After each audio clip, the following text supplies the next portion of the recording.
2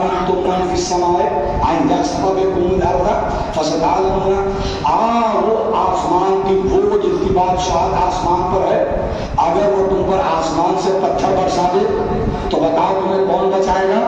ام آمنتم من فی السماء ان یرسل علیکم حاصبا، اور وہ جس کی بادشاہت آسمان پر ہے اگر وہ آندھیاں بھیج دے یا بجلی برسا دے تو بتاؤ تمہیں کون بچائے گا؟ کوئی نہیں بچا سکتا ہے۔ لقد كذب الذين من قبلهم فكيف كان نكير، اور اس سے پہلے بھی جن لوگوں نے جھٹلایا تھا تو کسی کو پتھر سے مار کر اللہ نے برباد کیا، کسی کو آندھیوں سے برباد کیا، کسی پر آگ برسا کے تباہ کیا۔ یہ سب کھلی ہوئی دلیل ہے۔ اب بس میں یہ تمام آپ کو اپنی جگہ پر لے آیا، اخلاق کا ایک نقطہ ہے اور وہ شاہد ہے سورہ عمر، اب اپنی حصے کل تلاوت کروں گا۔ اولم یرو الی الطیر، آسمان کو دیکھ لیا نام نے، فیصلہ صحیح تھا۔ اب ایک چیز اور دیکھ لیجیے سورہ میں دکھا رہا آپ کو۔ اولم یرو الی الطیر، طیر مانے کیا ہوتا؟ پرندہ ہوتا ہے نا۔ اولم یرو الی الطیر، کیا تم نے پرندوں کو دیکھا ہے؟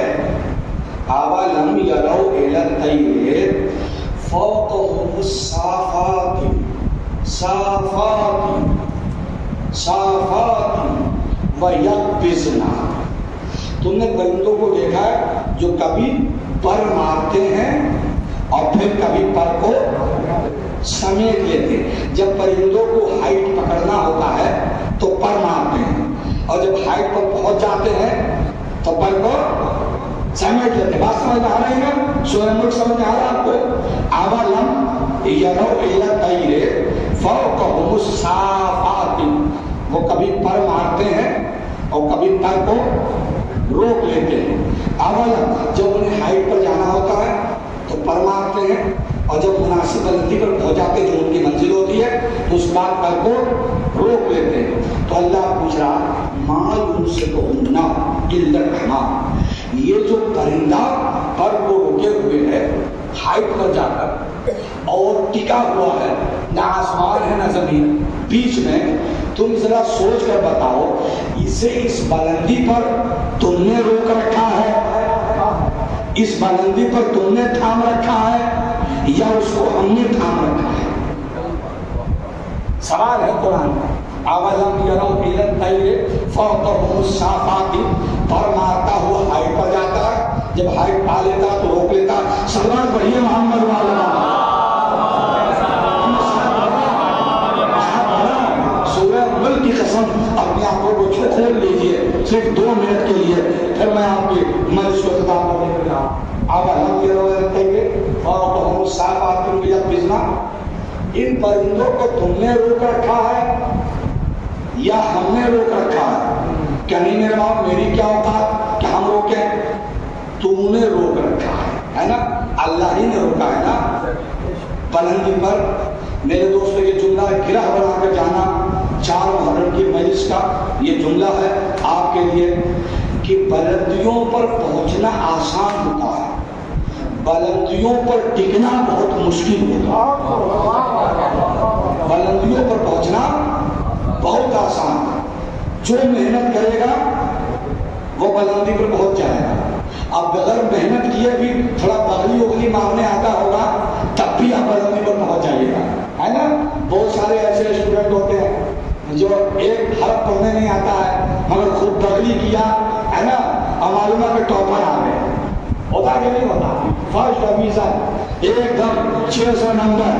کہا کہ بلندیوں پر پہنچنا آسان ہوتا ہے، بلندیوں پر ٹکنا بہت مشکل ہوتا ہے۔ کتنے ایسے ساتھیوں کو آپ نے دیکھا ہوگا یہ ایک زمانے میں ٹوٹی بولتی تھی مگر غائب ہو گئے، ہے نا؟ کتنے ایسے عہدیداروں کو دیکھا ہوگا کہ ایک زمانہ ایسا تھا کہ ان کے اشارے پر صبح ہوتی تھی اور ان کے اشارے پر شام ہوتی تھی، وہ غائب ہو گئے۔ بلندیوں پر پہنچنا آسان، بلندیوں پر ٹکنا بہت مشکل ہے۔ ٹکتا وہی ہے جس کے ساتھ رحمت پروردگار شامل ہو جاتی ہے۔ یہی وجہ ہے کہ نہ جانے کیسے کیسے لوگ بلندیوں پر گئے، یہ بنی عباس، یہ بنی امیہ،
اس لیے کہ پہنچنا بلندی پر آسان ہے، ظلم کر کے پہنچ سکتے ہیں، کسی کا چھین کے پہنچ سکتے ہیں، لوٹ کے پہنچ سکتے ہیں، مگر پہنچ تو جائیے گا، کس سیڑھی سے واپس آئیے گا؟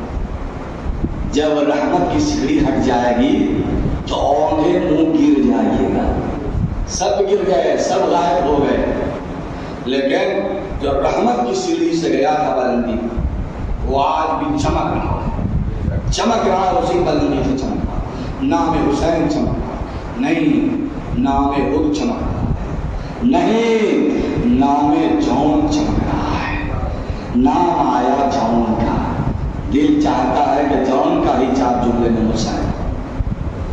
میرے دوستوں، میرے عزیزوں، اور میں کہتا بھی ہوں کہ اصحاب حسین اگر کسی کا مصائب نہ پڑھا دے تو شاید انہیں احساس نہ ہو، چاہے وہ حبیب ابن مدائی ہوں یا وہب کلبی ہوں یا ہلال ابن نافع ہوں، لیکن اگر جون کا مصائب نہ پڑھا گیا تو جون کو بڑا احساس ہوگا، اس لیے کہ پہلے سے ہی ان کے اندر احساس غلامی تھا۔ تبھی تو حسین کے پاس آ کر کہا تھا کہ آقا شاید مجھے اس لیے اجازت نہیں دے رہے ہیں کہ میں غلام ہوں، میرا کوئی حسب و نسب نہیں۔ ابو ذر کے غلام تھے جناب جو، نہیں عباس ابن عبد المطلب کے غلام تھے، اور ان سے 150 درہم میں حضرت علی نے خریدا تھا اور ابو ذر کی خدمت کے لیے دے دیا تھا، لیکن جب ابو ذر جلا وطن ہوئے رفتہ جانے لگے تو انہوں نے پھر جون کو حضرت علی کے حوالے کر دیا، تو وہ حضرت علی کے گھر میں رہے، پھر امام حسن کے ساتھ رہے اور امام حسین کے ساتھ کربلا میں ہیں، بوڑھے ہو چکے تھے، ضعیف العمر ہیں جناب جون، لیکن جب میدان کارزار گرم ہوا تو بڑی دیر انتظار کرنے کے بعد جون امام حسین کی خدمت میں آئے۔ اچھا، جو بھی آتا تھا اجازت کے لیے امام حسین کے پاس، کوئی دامن تھام کر اجازت مانگتا تھا، کوئی قدموں پہ سر رکھ کر اجازت مانگتا تھا، لیکن جب جون آئے تو انہوں نے نہ قدموں پہ سر رکھا نہ دامن تھاما، آنے کے بعد کہتے کہ آقا مجھے بھی اجازت دیجیے۔ امام حسین نے کہا کہ جون تم اپنے اچھے دن گزارنے کے لیے آئے تھے، مصیبتیں پڑھنے کے لیے نہیں آئے تھے ہمارے یہاں، جاؤ اپنے وطن کو چلے جاؤ، یہ سوڈان کے تھے جناب جون۔ تو میرے عزیزوں چلے جاؤ اپنے وطن، لیکن جناب جون 2 قدم پیچھے، جیسے امام حسین نے کہا 2 قدم پیچھے، اور ہٹ کر کہتے ہیں کہ میں سمجھ گیا میرا کوئی حسب و نسب نہیں ہے، میرا رنگ سیاہ ہے، کانا عبدن اسود، ان کا رنگ بالکل اسود تھا، کالا تھا، میرا رنگ سیاہ ہے، اسی لیے آپ مجھے اجازت نہیں دے رہے ہیں۔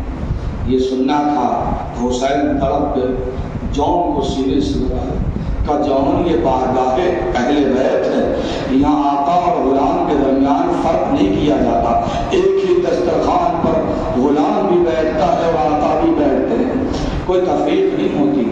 جون میں نے تمہیں اجازت دیا، اس وعدے کے ساتھ اجازت دیا کہ میں تمہیں ایسے رخصت کروں گا جیسے اپنے بیٹے علی اکبر کو رخصت کرتا، جیسے قاسم کو رخصت کرتا، اور تمہاری میت پر میں ایسے آؤں گا کہ جیسے اپنے بیٹے علی اکبر کی میت پر آؤں گا، جیسے میں اپنے بھائی عباس کے جنازے پر آؤں گا، تمہارے یہ وعدہ۔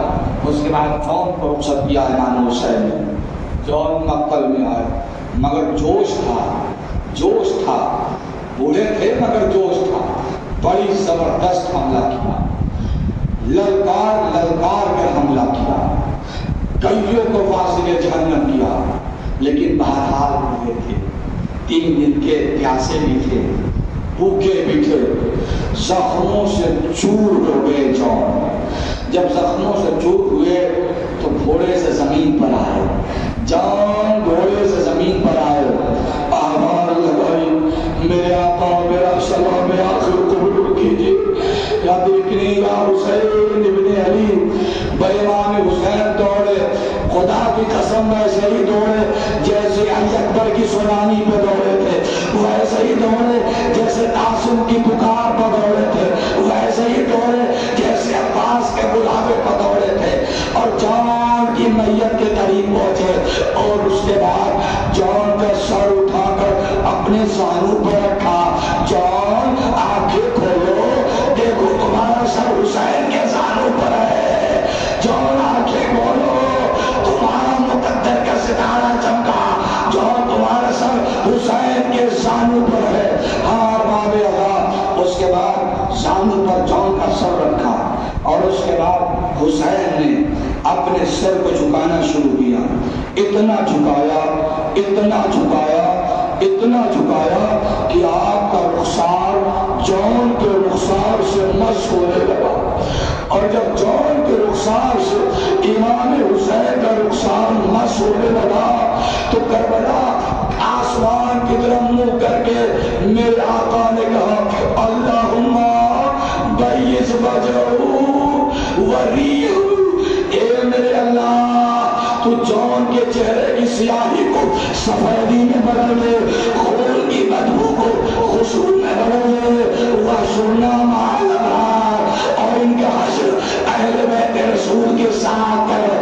ارباب اللہ، جان اس دنیا سے رخصت ہو گئے، لیکن بعد کربلا جب بنی اسد کے لوگ 10 دن کے بعد جب کربلا کے مقتل میں آئے لاشوں کو دفن کرنے کے لیے، تو بنی اسد کے لوگوں کا بیان ہے یوں تو ساری لاشوں سے خوشبو آ رہی تھی، ایک میت سے سب سے زیادہ خوشبو آ رہی تھی. جب امام سے پوچھا گیا کہ وہ میت کون سی تھی، کس کی تھی، جس کے منہ سے مشک کی خوشبو آ رہی تھی، جس سے پورا میدان کربلا معطر ہو رہا تھا، تو امام نے فرمایا ارے وہ کسی اور کا میت نہیں بلکہ غلام جان کی میت تھی. یہ میرے بابا کی دعا کا